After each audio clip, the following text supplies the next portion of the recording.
Exactly. Well, you mentioned like to doodle or like wanting to do like a revamp of your book because of the tools. What tools currently are you using? Let's see. In my current arsenal, I've done bullet journal for many years. I think I talk about that in the book You too. do, yes.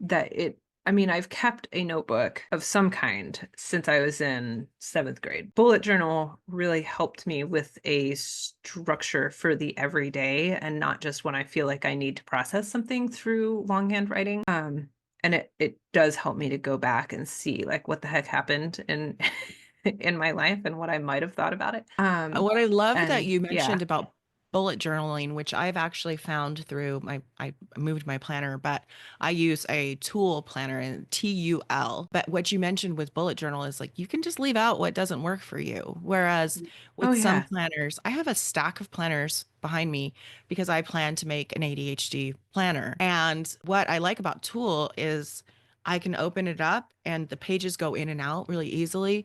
And so I can just go, no, I can buy a regular planner and go, nope, not ever going to use that. yeah, Throw that away. And I can add in things that I'm going to use. And you were talking the same way about the bullet journal, where it's like absolutely. you can use and it gets rid of that guilt, is what you were Yeah. talking about. When also just ignoring, if you look on Pinterest or Instagram at bullet journals, just like ignore all that. Unless you're a super artistic person and that's what you want to do. But the guy who first came up with the bullet journal as a concept, Ryder Carroll, if you read his original book about it, it's so minimalist. It doesn't look like artwork.